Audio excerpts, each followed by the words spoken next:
All right. I call to order the Gladstone City Council work session for April 26th, 2022. It's 5:30 p.m.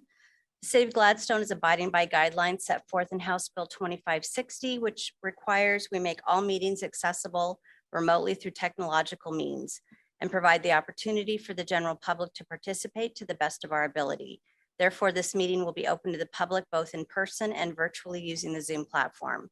The council members and staff will be in person in our council chambers other than Councilor Hartman, who is attending via Zoom, as well as those citizens that wish to attend in person. The Zoom access instructions can be found on the meeting agenda. The work session is a time for the council and staff to discuss matters openly and informally, and public comment is not a part of our agenda and is not allowed. Attendees will not be able to speak during this work session. We will not have a consent agenda, business from the audience, nor business from the council. We have 3 items on our agenda this evening. The first being the 82nd Drive Pump Station Rehabilitation Project and Maintenance Agreement discussion, Police Department Community Academy update, and City of Gladstone Code Enforcement Strategies. Tammy, could you please call the roll? Councilor Ripley, Yes. Councilor Alexander, Yes. Councilor Tracy, Present. Councilor Hartman, Here.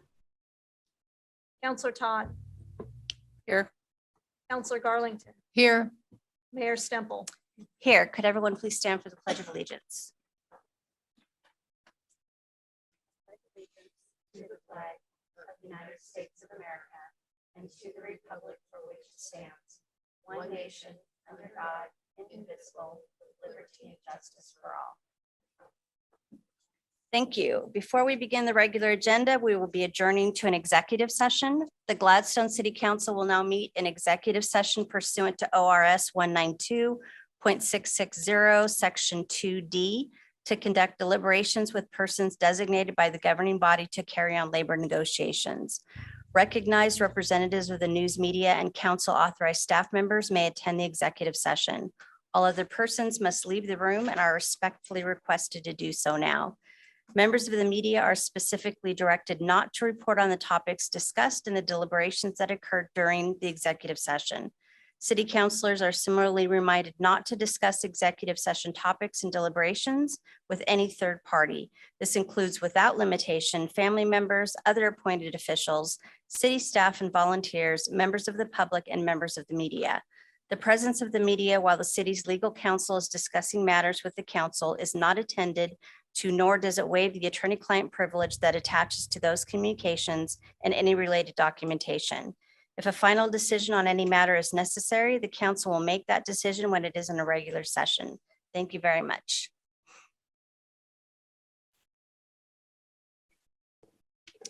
All right, we're going to adjourn back into our regular meeting at 6:30 p.m. First is item number 1A, which is 82nd Drive Pump Station Rehabilitation Project with WES to review a draft intergovernmental agreement, also referred to as an IGA, between Water Environmental Services, referred to as WES, and the City of Gladstone for rehabilitation of the 82nd Drive Pump Station. Staff. Thank you, Mayor. Good evening, City Council. You have 2 IGAs in your work session packet tonight, and we thought this would be a good opportunity to talk about another partnership that we have with WES. So our Public Works Director, Darren Canaparoli, is going to walk you through the staff report for the first IGA, which is for the rehabilitation of the pump at 82nd Drive. Thank you, Jackie. The 82nd Drive pump station was installed by the city in the late 1970s, and replacement parts for the station are becoming obsolete. The city's facilities at the pump station are approaching their end of useful life and are in need of replacement. WES has agreed to assist the city by including the pump station in the rehabilitation work, more particularly described in Exhibit A.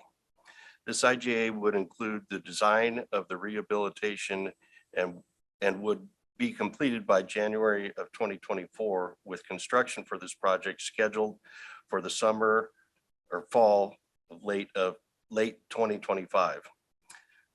The cost of the final design, permitting, and bid services would be $128,075, which would be allocated out of the current sanitary capital improvement budget.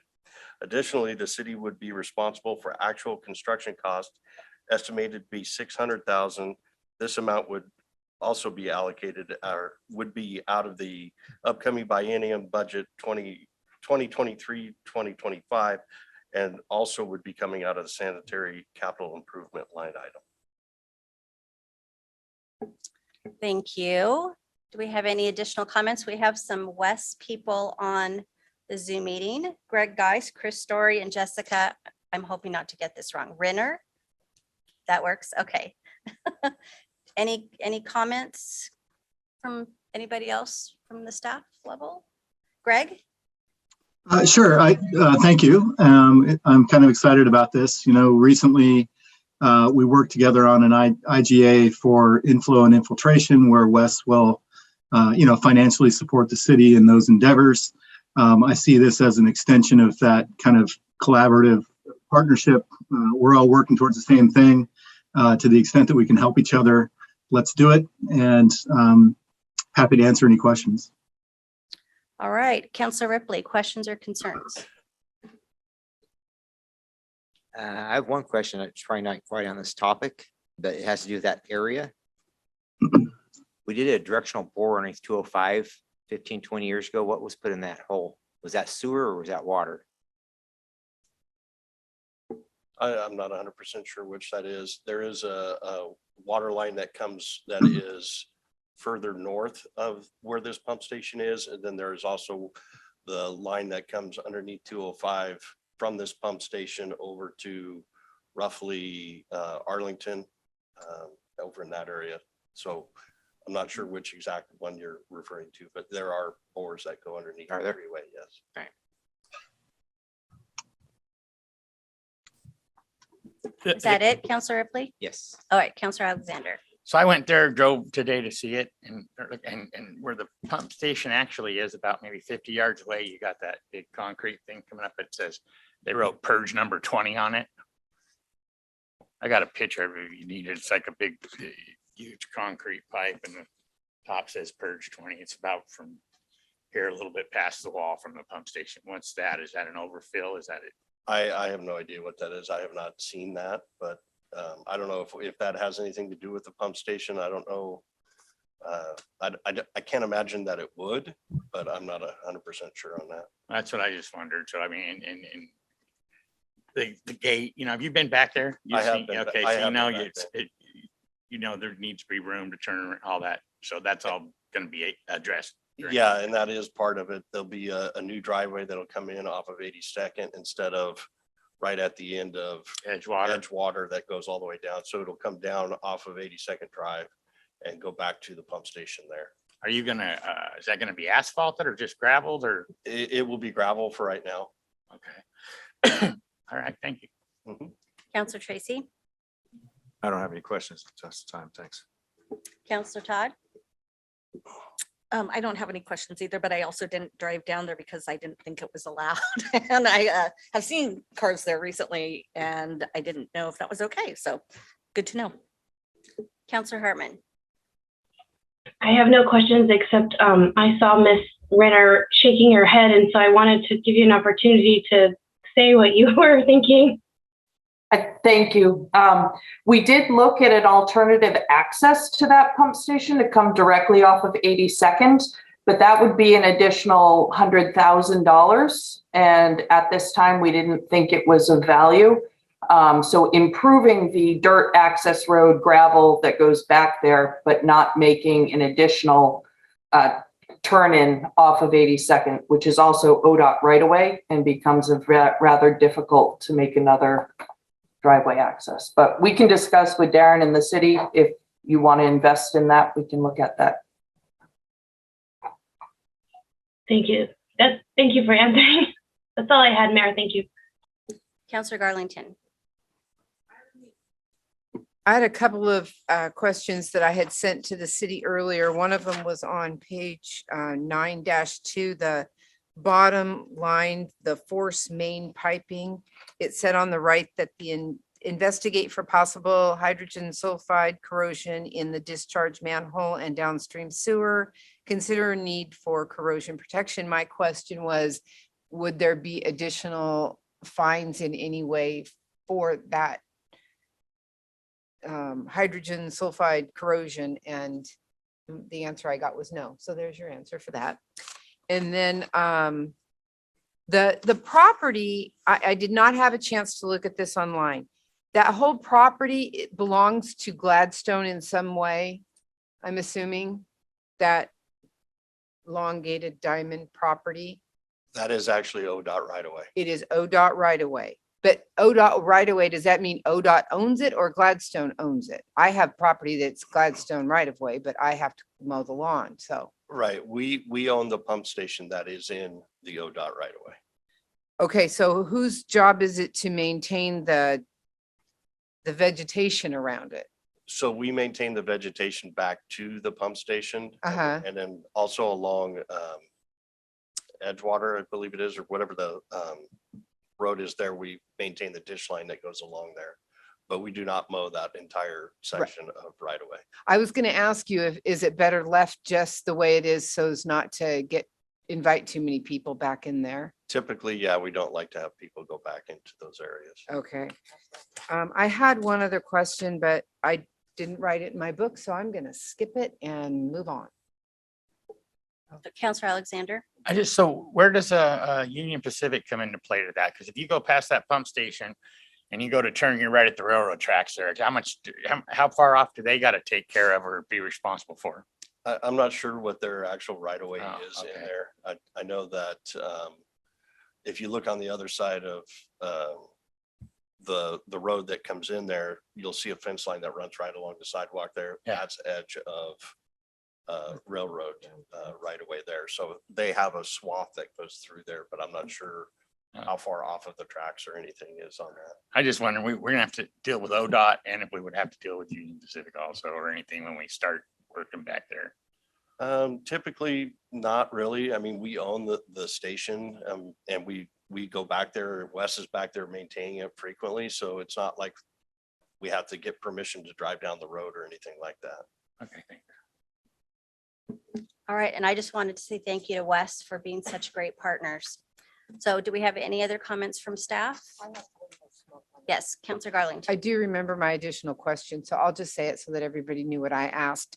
The tables that were provided by us gave a lot of information and what needed to be fixed. And my question was in the agreement, because I honestly don't understand all of it, I'll admit that, is all of the issues being taken care of and there wasn't going to be something that was left over that we were going to have to pay for it down the line? And the answer was, again, no, it's all taken care of.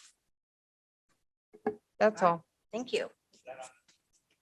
To touch on that, is that on, these were to say, replace process piping based on condition, then based on condition, and then, so if they get in there and all this stuff has to be replaced, is it still covered under that cost? Well, as far as the design is concerned, it would factor into the design. Obviously, when it comes to construction, if there's going to be additional work, that would alter the cost when it comes to. Above the estimated 600,000. Right. Okay, thank you. And that 600,000 is based on today's numbers, correct? Yes, this was. Or done- yesterday's numbers? Well, yes, yesterday's numbers, but Yeah. very recent numbers. Okay, hopefully it doesn't change much. All right, so no more questions and concerns. Would someone like to make a motion? Oh, I'm sorry. No.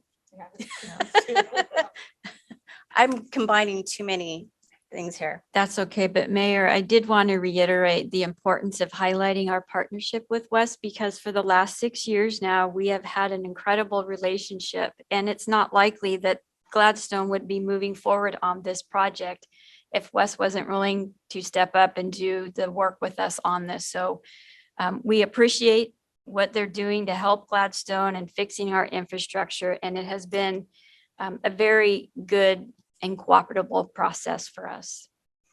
All right, so you want us to accept it. Do you want a consensus? No, we'll bring this back to you at a regular city council meeting and probably have it on the consent agenda if you Okay. didn't have any concerns with us moving forward. We have to do a legal review of the IGA, but it will likely come back to you on May 10th for consideration. Okay. All right, thank you. Next item is number 1B, 82nd Drive Pump Station Maintenance Agreement with Wes.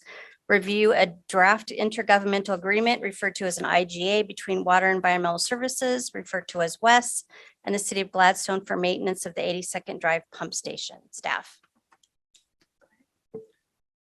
So while we are the owners of the pump station, Wes has been assisting the city with routine maintenance and operation of the pump station for the last several decades. In the past, the city was billed for labor hours and maintenance performed at the pump station, though due to changes in Wes's billing system, the city no longer being billed as employee hours are no longer tracked by specific pump station activities. The city will reimburse Wes for maintenance costs and materials for ongoing maintenance. Maintenance costs will vary based on work performed. Reimbursement claimed will be allocated out of the sanitary operation and maintenance budget. So one of the questions that I've heard about this is what is that cost? And it's very hard to put a cost against something that we don't know what gets broken or what can break. So it's basically a time and material IGA. We will reimburse for any of the expenses that come from any repairs that are done to the actual pump station. But one thing you got to remember is once we do get the pump station rehabilitated, there's going to be a warranty period on most of that stuff. There are going to need to be daily checks and things like that will have to be done, that we will have to reimburse. But as far as materials are concerned, it should be very little for the first couple of years. And then hopefully beyond that, it shouldn't be as extensive as it is currently. Anything else from staff? I don't see anything. Counselor Ripley, questions or concerns? No questions or concerns. Counselor Alexander. Counselor Tracy. None at this time, thanks. Counselor Todd. What is the warranty? I'm not sure what the exact warranty is, but typically on something like this, it would be at least a year for labor. And then most pumps and things like that have an extended warranty. As to exactly what that is, I don't know. Okay, thank you. Counselor Hartman. No questions. Thank you, Mayor. Counselor Garlington. I have questions. So the date on the term on June 3rd that expires June 30th, 2026, that seems kind of short to me. Is that, why would it not be longer? This seems like a pretty sizable project. Right. And like Jackie had said, this has still got to be approved through legal and everything like that. So that term can definitely be adjusted. I would like to see a longer term than that. Yeah. But I don't know if Wes has any comment they'd like to put on that. Greg. Yeah, I would just say we would certainly be open to that. This is a long-term relationship, and to the extent that we can memorialize that in the IGA, we're open to it. I think we should be open to it. This is a lot of money and a good sized project, and it's a pump station that's used for our city. And I think that we need to look out longer term on that. And if you're comfortable with that, which clearly this is not our first IGA with these people, then that's something that we should be open to.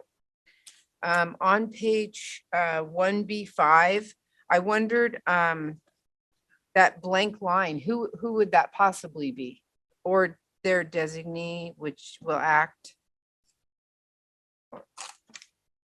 Probably a consultant, given that position. Who is that person?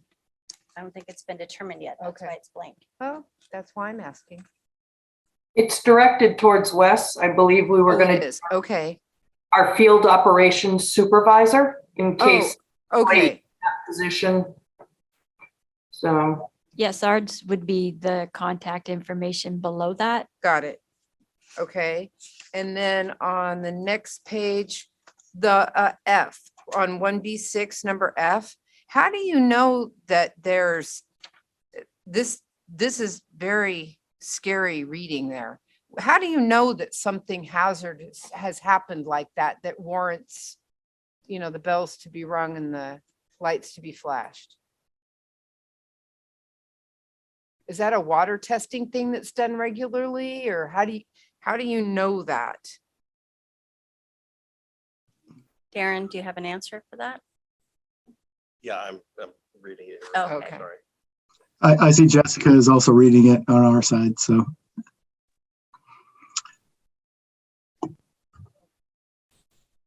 Typically, anything that would be covered in that is anything that's dumped into the sewer system.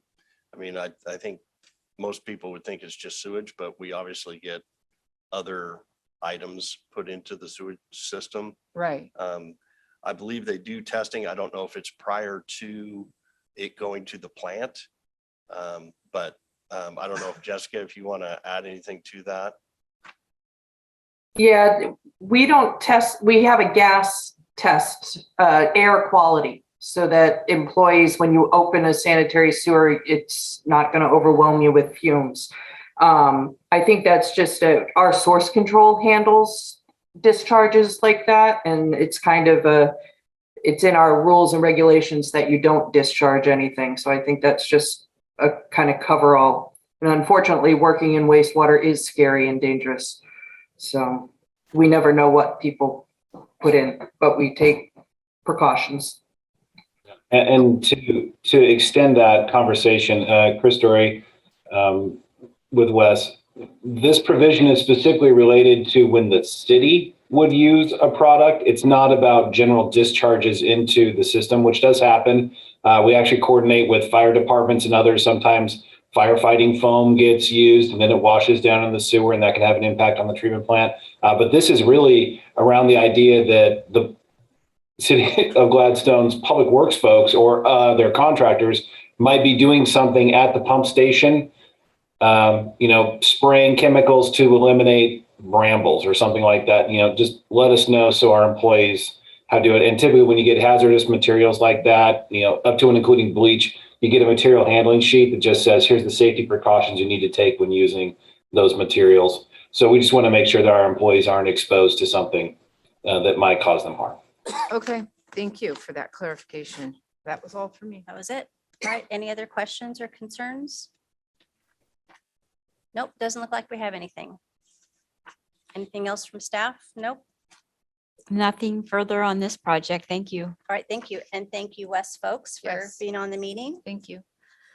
All right, next is item number 2, which is Police Department Community Academy Update presented by Police Chief John Schmerber and Sergeant Travis Hill.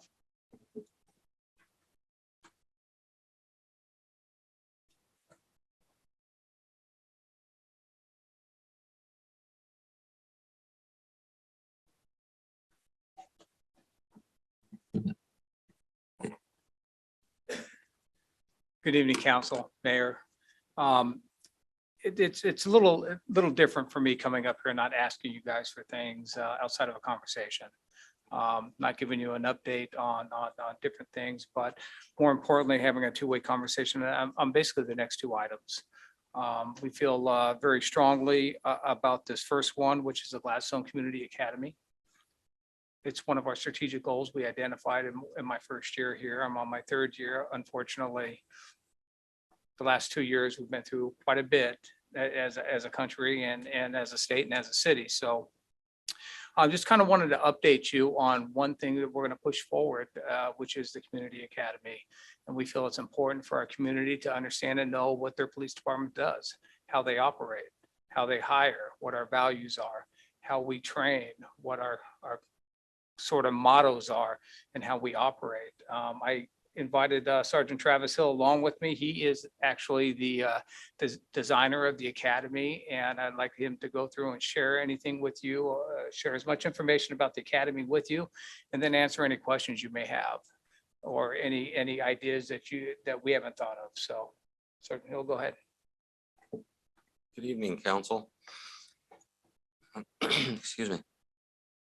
So early in February, I provided a draft outline to the chief as we were talking about what a community academy in Gladstone might look like. We went through this outline and it seemed to be a pretty good plan. The thought is to have about an 8-week 8-week academy occurring for about 3 hours every Wednesday, about every Wednesday evening for about 3 hours with around 20 or 25 attendees. So breaking it down on what we think would be a good outline would be the first evening we would talk about like an overview of the Gladstone Police Department, an introduction. We would talk about our core values and our mission. We'd also have our department, the psychologist we use for recruitment and hiring that helps with the psychological exams, talk about what we as an industry, law enforcement are looking for, some of those character traits. We would also have a department tour where we would have officers give a tour of the building, share about the equipment that we're using, and some of the latest and greatest things that we're doing to keep the community safe. We would also have some officers speak about the patrol response, what it looks like when an officer receives a call, how they get dispatched, some of that. The second week, we would have guests from the district attorney's office as well as the city prosecutor's office talking about the criminal justice system, criminal law, court procedures. Our city prosecutors offered to participate in this and created a mock case that she would go through with the attendees kind of from start to finish, like when she receives a case from the police department and how she analyzes that and go on through that. The district attorney's office, as well as the city prosecutor, would also talk about search and seizure laws and case law that's affecting the profession today. We would also have some talk about code enforcement and community livability and crime prevention strategies that we're utilizing here in town. The next week, the third week, we would have a representative from CCOM Dispatch Center present to talk about how it looks from their end and some of the things, like when somebody calls 911 or somebody calls a non-emergency number, how that works. We also have the state of Oregon through the Police Academy in Salem has a portable training simulator available to us. It's called the Multiple Interactive Learning Objectives Training Simulator, MILO for short, which is a video screen with force options, and there's scenarios that are played out on the screen. It's used by our officers, but during the academy, the attendees would be able to participate and it's like the action and reaction times, like have scenarios played out and then be able to try to interact through that simulator. And then since only a couple people can do that at a time, about that same time, we'd try to put together a group scenario-based training activity, like a tabletop exercise for the people that were not able to be, as people rotated in and out of that MILO scenario. The following week, we would have some of our trainers from the department talk about officer safety, defensive tactics, arrest control, use of force, the laws related to the use of force, some of the tools that we use for gaining compliance. We would have talk of firearms and then less than lethal. And we would probably try to sneak in a taser presentation as well, with maybe a demonstration. The next week, week 5, we would have a canine demonstration from Officer Olson and Nanook, showing the dog's capabilities and how great of a tool he is. We would also have some talk about community policing and the houselessness concerns in Gladstone and what we're doing as a department to try and address that in accordance with our mission statement and core values. And we would also talk about traffic enforcement and along that line, DUI investigations and how that's a priority for our department. Week 6, we would be hearing from our school resource officer about some of the issues that we're facing related with to our youth and in the schools. Kind of piggybacking off of that would be some of the experts speaking about the trend in human trafficking, not only in our own county, but throughout the state and across the country. And then we would also have somebody talking about tactical situations and some of the considerations that, you know, how we make decisions when we are confronted with those types of scenarios. And some of the tools that we have available to us in this county, our Clackamas County Interagency Crisis Negotiations and Special Weapons Team, so on and so forth. And week 7, we would have one of our detectives talking about criminal investigations, the more complex criminal investigations, and how those are, how we address those, as well as crime scene processing. And we have a local expert that would also talk to us about emergency vehicle operations and high-risk stops and the Portland metro area pursuit agreement regarding safely stopping fleeing offenders and so on. The last and final week, we would talk about police records and redaction and public records requests and how we deal with some of those things, as well as our reserve programs, volunteer programs with our reserves, chaplains, peer support, neighbors helping neighbors. And we would finish it off with certificates for everybody attending. So it's been a lot of work trying to come up with a schedule that would work, with trying to limit it for this this first year to 8 weeks. The last time that I'm aware of that this happened in this county or in the city of Gladstone was about 2012. So trying to not just hit replay on that, because there's a lot of things that have changed in law enforcement over the years, and how we're addressing the current things we're facing. And we've got all the presenters lined up. Everybody's committed. We are super excited about this opportunity, and we're open to any feedback that you all might have, or if there's anything else that you think we should include. We'll try do our best to try and get it in there. Thanks.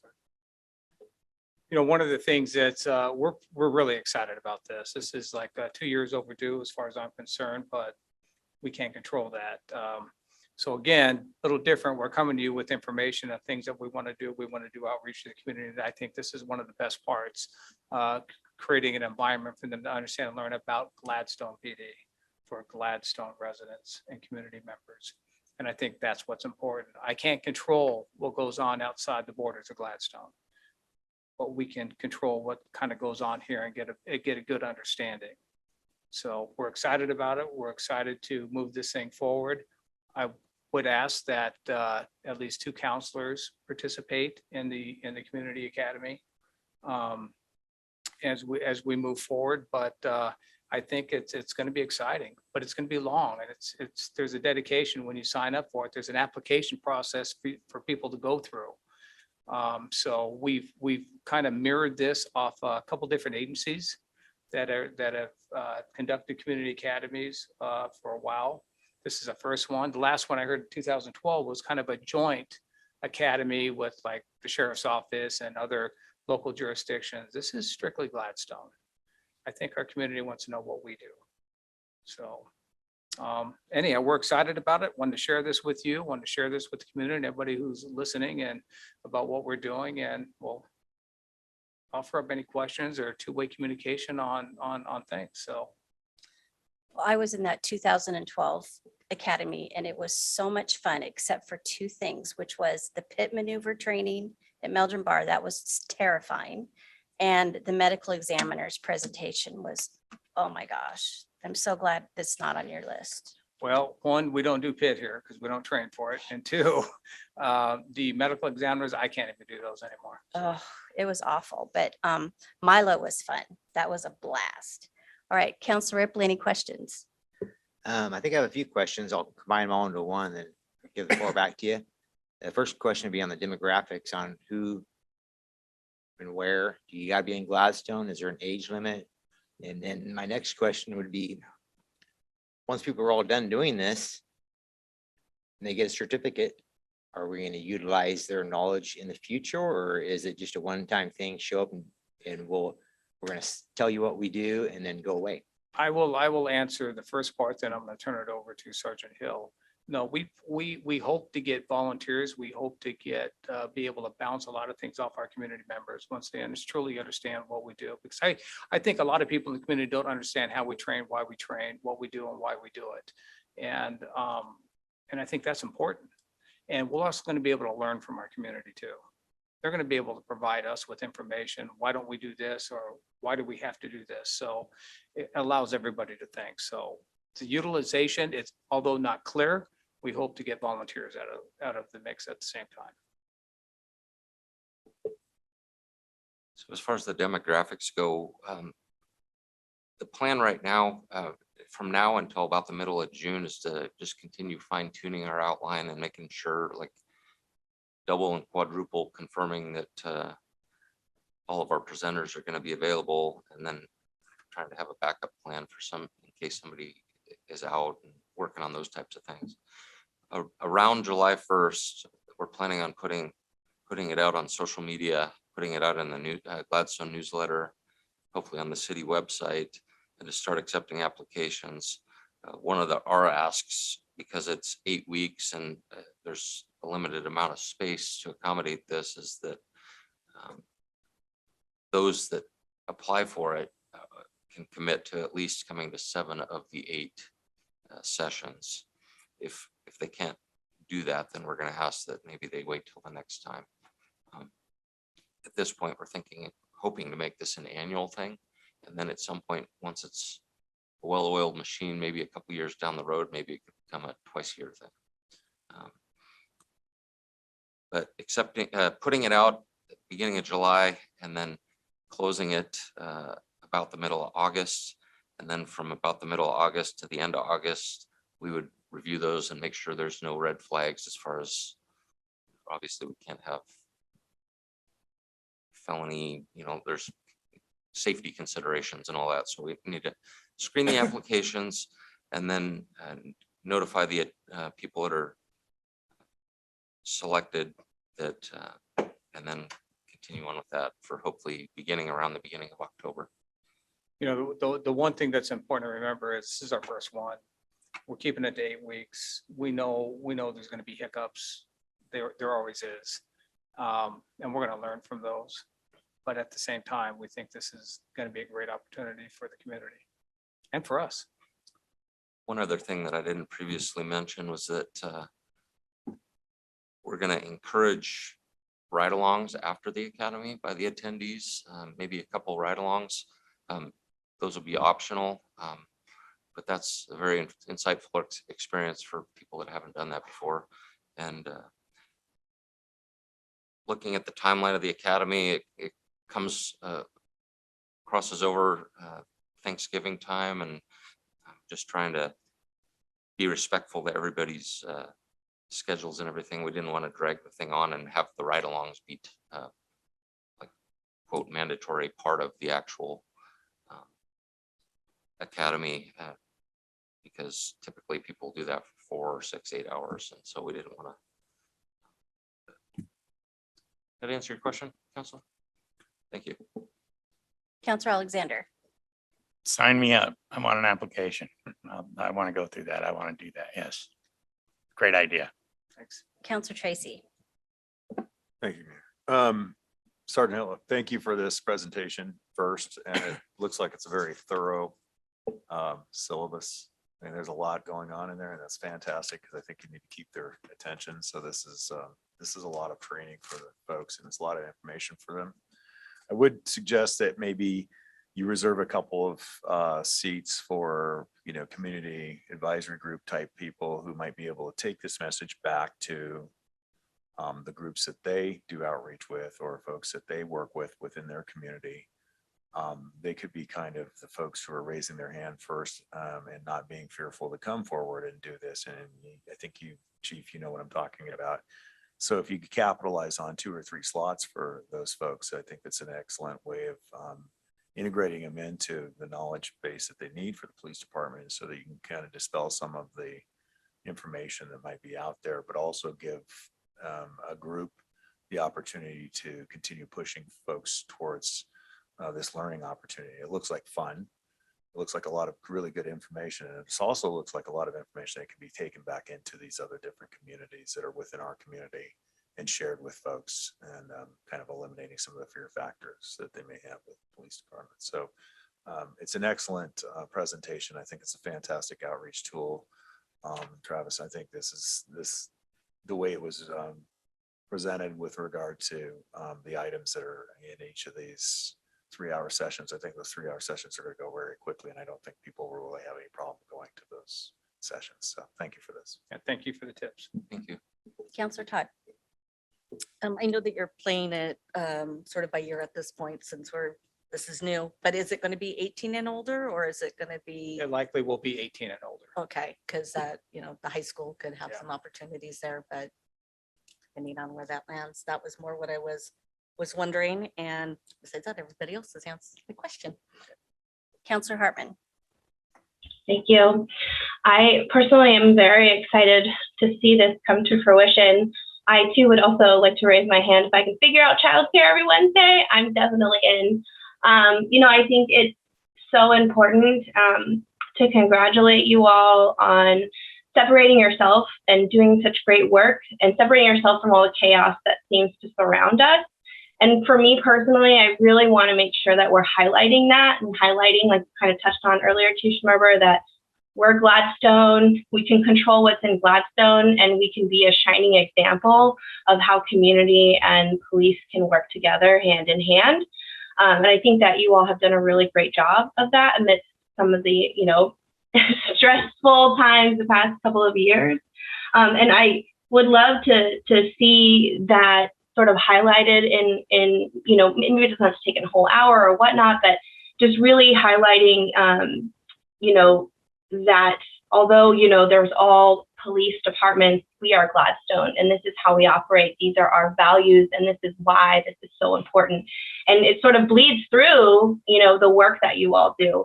I think it would also be really awesome to understand your partnerships with the county and county sheriffs and how you all work together.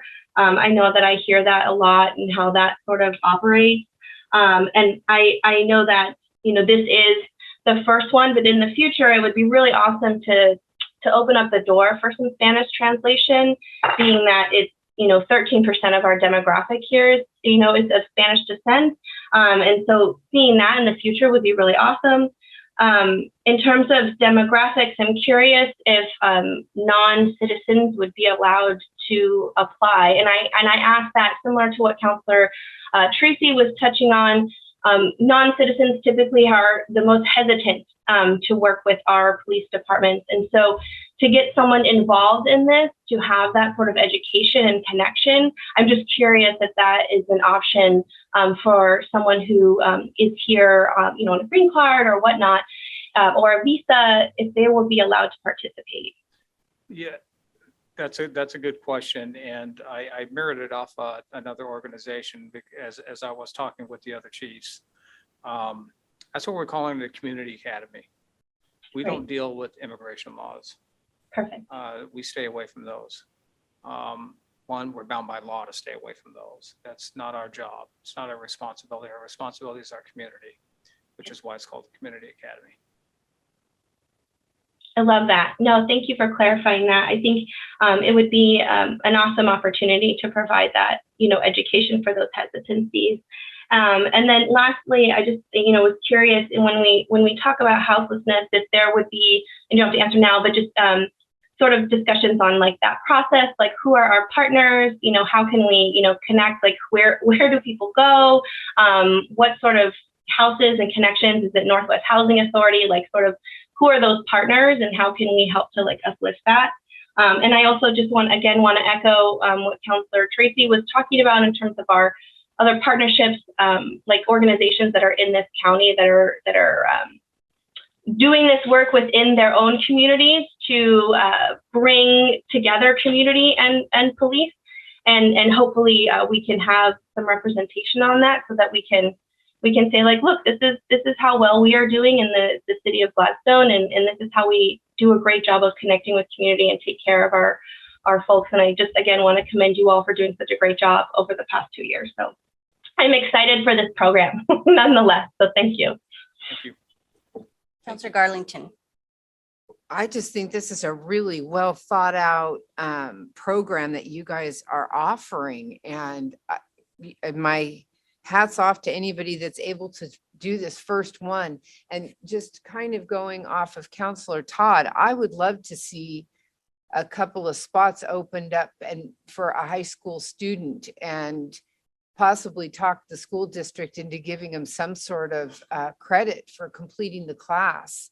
Not missing any of the classes, but completing the class, and again, move our youth forward to want to work in Gladstone and be a part of Gladstone and stay in Gladstone. I think that that's really important. So that kind of thing I'm really excited about, but all of this sounds really exciting. And if anybody does have to cancel their class, Tammy, that could be that forensic piece that gets set in there.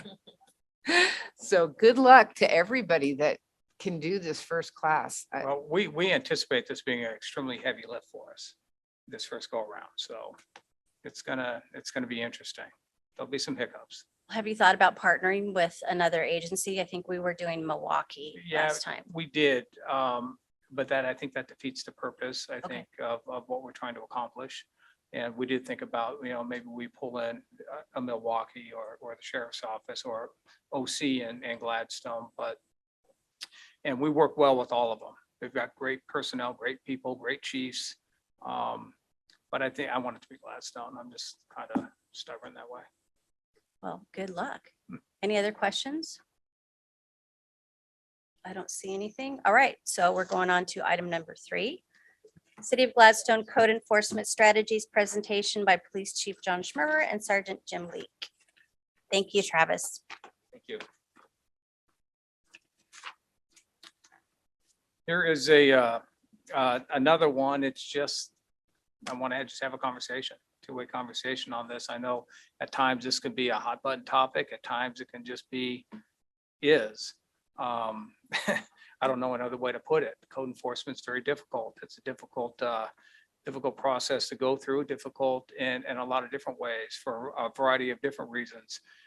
But I'm working on my 3rd year now. One of the edicts, and some of you were on this panel, up there still, were on my hiring board because I went through interviews with you, and I know how important code enforcement is to the city.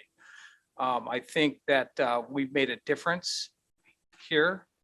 At the same time, we've got a ways to go. We're not perfect, and neither are any community members, and we'll do our best.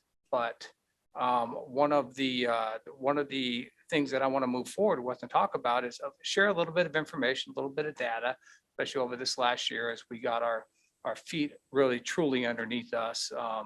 It's hard to gauge sometimes when there's a pandemic going on, when there's everything else going on in society, but over the last year, we think we're moving forward. And then I want to talk about the code enforcement philosophy moving forward and what that looks like.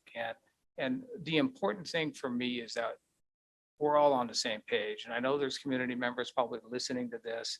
But I think there's also expectations that there's expectations out there that are either real or unrealistic, or people just don't know, or maybe we're all not on the same page with regards to this. So And I'm hoping this conversation goes well, that we can communicate as we move forward and go. So I think I'm going to turn it over to Sergeant Leak to give you a little bit of your long history on what we've done as an organization, and then answer any questions you may have. And then, or maybe after he does that, I'll talk about philosophy moving forward that I think works best for us.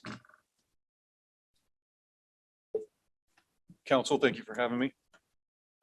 So as you know, we have one code enforcement officer. So as a police department, we've picked up taking some code enforcement calls so that code enforcement can handle some of the bigger issues and that take a little bit more time. Throughout 2021, there were roughly right at about 1,100 code enforcement calls that were dealt with between code enforcement and officers. We can compare that to 970 roughly in 2020. So even through COVID, we're still handling nearly 1,000 calls per year of the code enforcement issues. Many of those calls are abandoned vehicles, which seems to be, when I first came here 2 years ago, a pretty big issue. And we've gotten a pretty good handle on that. Lots of parking complaints, animal complaints. Also part of the job of our community services officer is to handle community contacts, help out on any special details. A tremendous amount of time is spent on case follow-ups. We get dozens and dozens of online complaints that come in. So our online complaint form is working very well to keep us aware of what kind of issues the citizens are looking at. And every one of the people who call in get callbacks on those. So they don't just send it off and it disappears somewhere. We make sure to make contact with those folks and at least let them know whether their concern is unfounded, founded, an actual violation, or more of a police matter that the police can go deal with.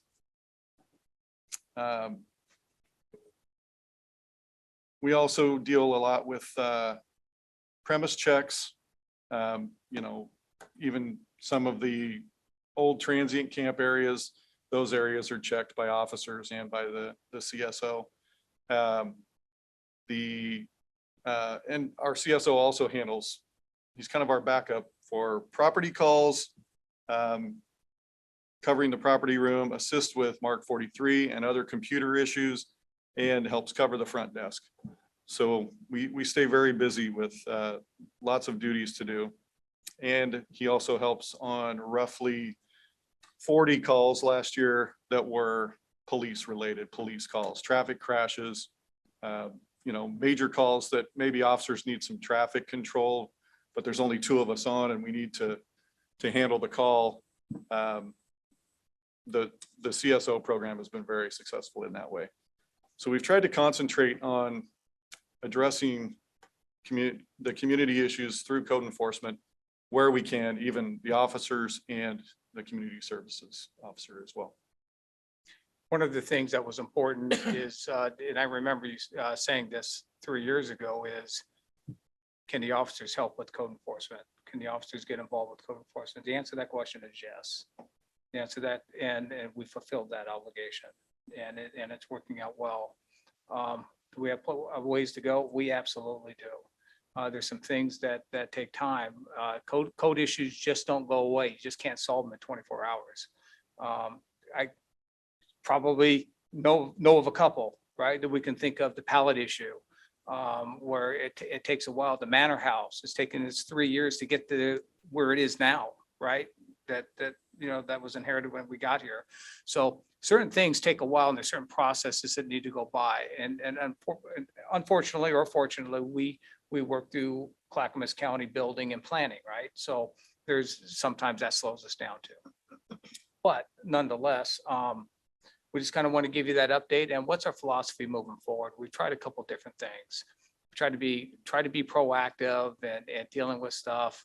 That tends to really upset people, especially when there's no one complains, when the neighbors don't have an issue with a particular fence line or something. And we decide that we're just gonna knock on the door and say your fence line's out of the way, that's a no win for anybody.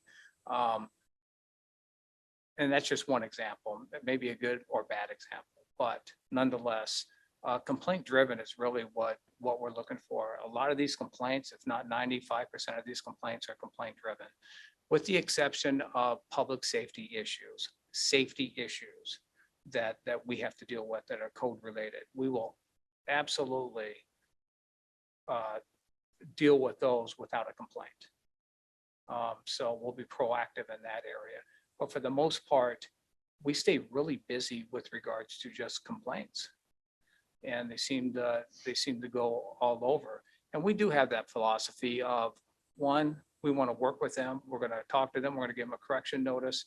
Two, we're going to continue to work with them to get them to solve the issue before we cite. Citing is typically going to be our last resort. In one case that we're dealing with right now, we have a 16-year resident of Gladstone with a couple of issues. And we're working with this person who lost his job, who's trying to get things right, wants to get things right. So we have a plan. Is that going to get resolved overnight? Absolutely. It's not going to get resolved overnight, but issuing him a $720 ticket isn't going to solve the problem either. And so we try and work with them and speed up that process and get that through. So that's kind of the philosophy we've been operating under this last year. The more the complaint driven, the more working with people before we cite is our philosophy. And we think it's working. We think it's the best way for the community right now. So anyhow, I want to open it up to questions. We haven't talked about this for 3 years. And so, but I want to make sure that, I mean, if there's huge issues in the community about being complaint driven or dealing with those, I can try and answer those questions for you. While at the same time, making sure that livability continues to increase in the city. So Sean Boyle is the CSO, That's Code right. Enforcement Officer. Is he a sworn officer? No. So there's limited things that he There's can limited do things to he can back do. you guys up. That's correct. Okay. Is Planning Commission being looped in on this at all? Because I know that code enforcement is a big issue. Yeah, Right. so, and one of the things that we've been talking about at the police department is the complaints from planning commission. How do they get to us? What's the follow through? The one thing I require in the police department is solid follow through. If something hits your desk, you need to follow through and contact that person, whether it's a complainant or somebody, to make sure that gets resolved. And so I want to make sure, I just heard of some potential issues of stuff making sure we're getting a planning commission, whether it's a legitimate issue or a non-legitimate issue. Regardless, whoever made that complaint from the planning commission needs to know that. Or if we can do something or not do something, they need to know that. So we need to close the loop probably on that. I don't know much about the planning commission because I don't sit on that board and I'm not really familiar with it. So that's the only thing I've heard. Code enforcement has been a big thing for at least the past 20 years. I'm sure longer than that. Okay. Was that all? I was going to ask one more question. No. All right. Counselor Ripley, questions? Mayor Stemple, I was just going to ask, did you have some ideas on how to deal with the planning commission? Are they coming from individual commissioners or at a planning commission meeting? They say, we Both. have, okay. Both. And I had talked to them probably a couple months ago where they were thinking of changing up their agenda to include a section for code enforcement complaints so that it was more formalized. And so the people had a place to go, tell somebody that was listening what their complaints were, and then funnel that through to the police department. I don't know if that's the right way to do it, but they would like something a little bit more formal for sure. And thank you, both of you. Thank you for that, because one thing we were talking about is actually a form, giving them to the planning commission, a formal complaint form so that it can get to us and then we can get it back to the planning commission. That was just an idea, kind of spitballing. So maybe somebody from the planning commission and the police department, we can get together and work out a process. That'd be perfect. I know Natalie, the new chair, is the one that's been talking to me about it. Counselor Ripley, No. Counselor Alexander. Well, just got to be, you say the complaint driven is your majority right now. And so, when election season comes, There's, there's always, it's gonna be conformity across the board though, right? I mean, there's not, are your officers gonna say that can't be here and they're gonna take care of it, or you're gonna wait till someone, it is complaint driven and say, hey, I don't want that. You're and talking sign about it. signs.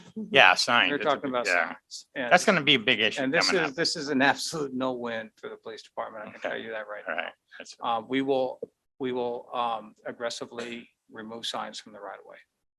There'll be no signs in the right of way. We'll follow the code on that. We'll deal with oversized signs. Other than that, I think that so far this city is pretty good on signs so far. And I'm hoping to keep it that way. But then we've already removed signs from right of ways or asked people to remove the signs from the right of way. So So is that right away though? Is that the, and it's That's it. in Gladstone, it. yeah, that's the really, problem. It's difficult. And at the end of the day, it's going to be my judgment. Okay. At the end of the But I day, it's wanna- gonna be my judgment, but I'm saying the right of way, the problem with Gladstone is some yards are extended to the street and really some of it's a right of way. I don't have a map. I can't tell. It's hard. It's hard. So I gotta make a call and I guess that's what you guys pay me for. To make a And good decision. luck getting an answer. Fair Yeah, enough. yeah. So hope that answers your question. Council Tracy. Chief, I appreciate this and I think it's great I think you're getting an opportunity to step back a little bit and take another look at this. This has been going on, the conversation's been going on for quite a while, but I think for you, one of the things I've appreciated from the department and all of your employees is really telling the story. In our monthly reports, for instance, and I think capitalizing on that potentially outside of our monthly reports so that it's something that somebody's really going to take a look at, I think would be a good idea because it's always, to me, it seems like what's happening next door to my house, right? If I'm driving down the street, I'm not really looking at the political signs necessarily, certainly not this time around. But what it means to me is like, what's happening next door? The dog's barking, the neighbor's fence is, collapsing on my house, what have you. I mean, it becomes the immediate need, right? And I think that telling the story and continuing to tell a story, and I know that you started off when you first came here, Chief, I know you started off doing that. And it was becoming evident that things were getting done. And I think that's part of what we need to communicate to our community is that, to your point, it's not easy. It's not going to happen overnight. And as long as, you're diligent about it, it can potentially get solved. I think that's missing sometimes with our community because I think everybody does want immediate gratification and they want the problem to go away. The more that you all communicate that, Sergeant, you and Chief, the better off we are as a community because then the community starts to understand. And I would also offer that you bring the community into the conversation so that they can help folks like, neighbors helping neighbors, for instance, right? Some of these properties I've heard from some of the folks in the community, some of these properties were just basically derelict because somebody couldn't get out there. They didn't have the physical means to be able to get out there and do the work. That allows us as a community to understand where our community members and our neighbors are stressed and be able to go out there and continue to do that. So I encourage you to keep telling the stories and encourage you to keep forwarding the wins because it's important for the community to understand that it's actually being done. And it's we do so much and accomplish so much and solve so much that people just don't know. And because we don't have, sometimes we just think we don't have time, but they don't need to know this. They won't care. They won't care that we worked with two homeowners who were fighting each other over a fence line or the size of a fence because they don't like each other. And they came to us, we dealt with it, we fixed it. And I actually made them both mad, which means I probably did my job.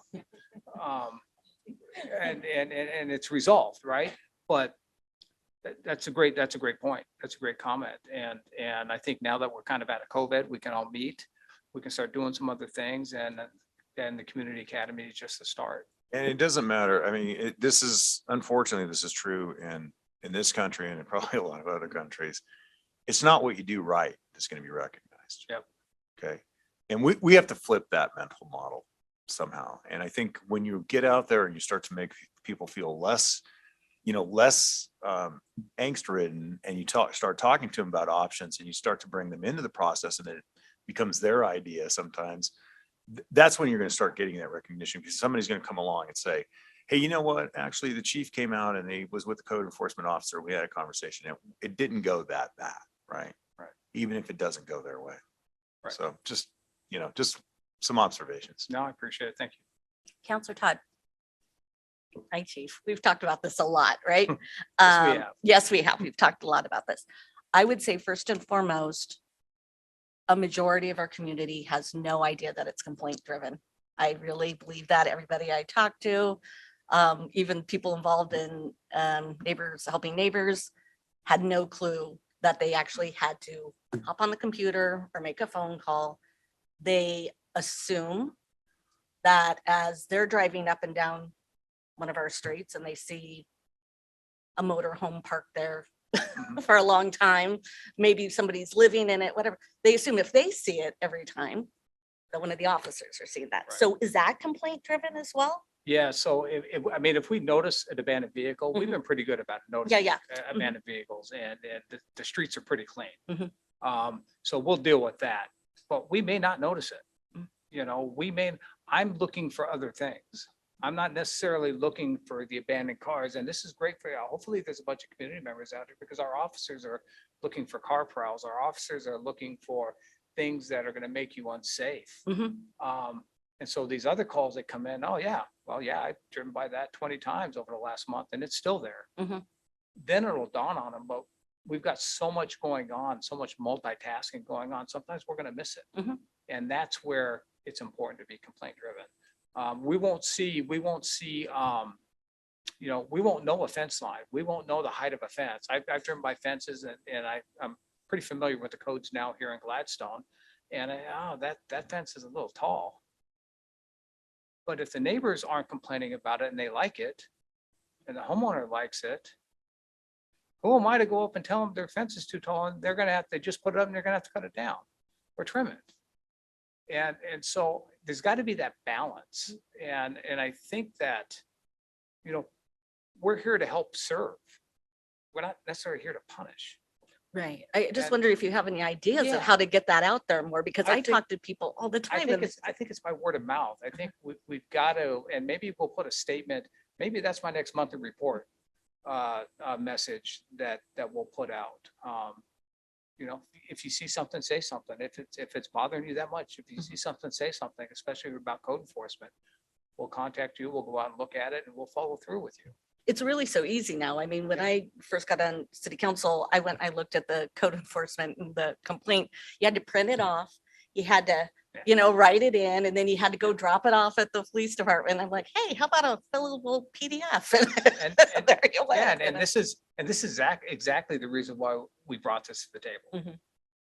So did you have something? Sorry. Yeah, just a lot of times we encourage people to talk to their neighbors. Mhm. For some reason, we've gotten away from getting to know our neighbors and being friendly with our neighbors. You don't have to be their best friend, but you can be on good terms with them because you have to live next door to them.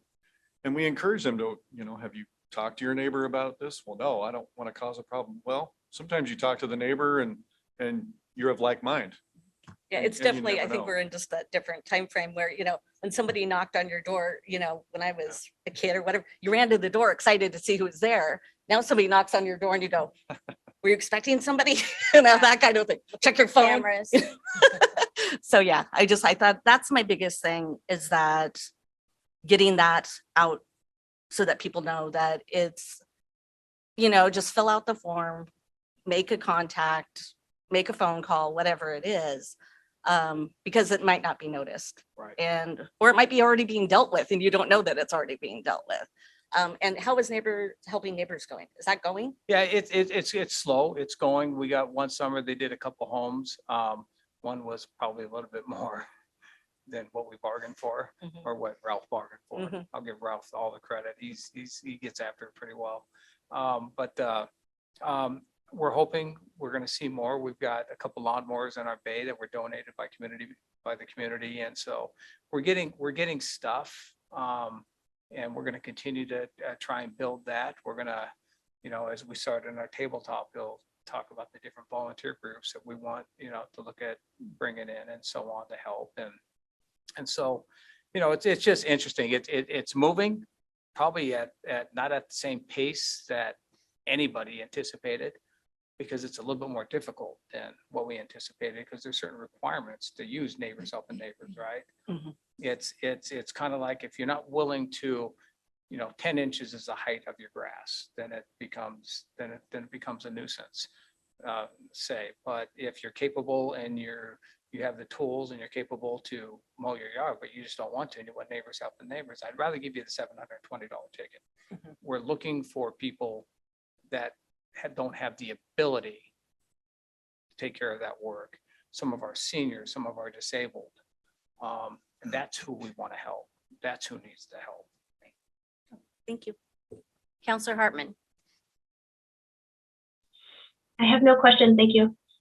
Counselor Garlington, So I was just going to say that prior to COVID, they had the October service day through the high school. And of course, anybody could join. And they really did a lot of work. And I hope the high school is listening and they really want to get back the Key Club. I think that was Key Club Key Club. driven. And I really hope they want to get that going again this year. They're just an awesome group of kids to work with. And I think what they got done in the day was nothing short of a miracle, in our community. And they did it every year. So let's just hope they can get that going again. I think my only issue with code enforcement is that I too just assumed that if I saw it, how come you guys didn't see it? And apparently that's not the case. If I come around a corner and I can't see around a corner because there's a hedge there, and now I'm halfway out into the road just to be able to turn, I guess that's where, I need to speak up and say, hey, do you own clippers? Would you like to borrow some? That kind of thing. But I appreciate everything that you guys do. It's not easy to knock on a door, but I would have to say that you guys probably have a better chance at knocking on a door than Joe Citizen does. Yes, and when we say knock on a door, maybe it's a neighbor, you already know the neighbor. It's not Right. like you don't know the person. I wouldn't Yes. recommend if you just see something, to knock on the door. It's not what we're saying. But with regards to, I get it. I get it. We have to pull out too, and it doesn't even dawn on me when I have to pull out. If I'm hitting one of the side streets going north-south versus east-west, I learned my first day here that when I just went through, because I didn't have a stop sign, it's like, and everybody's screaming in the car, that I need to stop it. I need to be careful. Every corner. And so you edge out, but I notice a lot of people doing that. I notice a lot of people just going slow and making sure the intersections are cleared. And that's what we want. We just want safety. And we Yeah, want livability. right. No, I do. And so that when you talk about the online complaints, I guess, or online issues that people bring up, personally, what kind of information do they have to give? Or do they have to identify themselves? How does that mean? Can it be anonymous? No, they can be completely anonymous. We'd like to at least have a phone number so we can call them and get some information. Right, What are you seeing? Because sometimes they say there's a hedge at this corner that's blocking view, and we get there. It's not blocking the view, so maybe it's not the right corner, or maybe it's not the right hedge, or maybe it's from a different angle. So one thing we don't do is go to the neighbor and say, hey, your neighbor over here called in about this problem. right. We don't give anybody up. If they're calling and giving us their information, Yeah, we keep it to ourselves, and we just like to be able to talk to someone and find out from their standpoint, what are they seeing? right. But they can do it by email. They can leave their phone number. If they'd rather just, communicate through email, we can do it with email. Okay. That way someone else, it's a little harder for someone else to contact them. So. Okay, Yeah, the one difficulty that is to overcome is that when someone sends you something anonymous, we go out there and there's no violation for the code. We need to remember code enforcement, city codes, it's a minimum standard. It's not a CCNR, it's not your formal neighborhood groups. It's minimum standards. And we got to rely on those. But if you're anonymous, we go out there and we look at someone and say, yeah, there's nothing. There's no way to follow back through with them. So their first thought is what? They didn't even come out. I didn't see them. Or they're wrong. They don't do anything. And we need to kind of get away from that a little bit. So, you know, at least us having the ability to follow up and communicate with people, whether we agree or disagree. And I think that's good. I'd rather know even if I disagree. Yeah. I like that idea of the planning commission, that people could come forward and maybe it would be a time too that, given the fact that the planning department would know codes maybe a little bit more, that it could be an open discussion and clarification, and then maybe there was nothing there and Well, I think with planning, there's a misunderstanding of what is a code enforcement issue and what is a building codes issue. Because a lot of people are saying, oh, it's 3 feet from the property line, I swear. You need to get Sean out there and give him a ticket. No, that's not Sean's job. So there's, yeah. And, you know, we'll deal with things like, there's one house that we resolved that's been a years-long process where the ruling from back in the day was the line, you had to have arborvitae up, separate the houses. But the problem is your arborvitae dies. So, but in the rules, it says you have to have it up. Yeah. So we went back and forth, and finally we came to the resolution, Sean did, and to put a fence up. So, well, we're gonna work through that, but now I gotta go through a process to get that done. So I gotta cut all the red tape to get that done. So there's a lot of different things that go on. They just take time. thank you. I just have one more question, just for anybody who's watching. So code enforcement works Monday through Friday? Well, code enforcement. our Well, I mean, the officers- our officer. Our CSO, yeah. So it's either Monday through Thursday or Tuesday through Friday. Okay, so if there was noticing the zombie car or whatever on a Saturday, are we calling non-emergency or are we? Called non-emergency. Our Okay. officers will take care of the abandoned cars. I'm Okay. sorry, Sergeant. And they can still fill out that form Mm-hmm. online and it'll come to me. I get every complaint as well. And I am dishing it out to officers all the time. Here, take this complaint, Mm-hmm. in case the CSO is off or he's on vacation or it's his day off, so that someone's not sitting there waiting for days at a time. Great. So somebody sees it when it gets sent to us. So one comment, we ran into this before, is we did push the issue, the fact that it was complaint driven. This was like 10, 12 years ago. And we had a couple people, one that's related to me, that decided he was bored and wanted to drive around town and file complaints like crazy. That's all he did, was file complaints. So those people that are really bored, this isn't the thing to do. This isn't for you. You don't need to go file complaints every day, all day. Any more questions? Yeah, don't make this your hobby. It was my dad's hobby. Any more questions? No, awesome. And do you want me to connect you with Natalie or with Planning Commission? You want to just reach out to her? Okay. Okay, perfect. Anything else from staff? No, thank you all for a great meeting tonight. So I just want to remind everybody that May 10th is our regular city council meeting at 6:30 and it's going to be in person. And May 24th is our next city council work session and that'll be at 5:30 in person. So I would entertain a motion to adjourn the work session.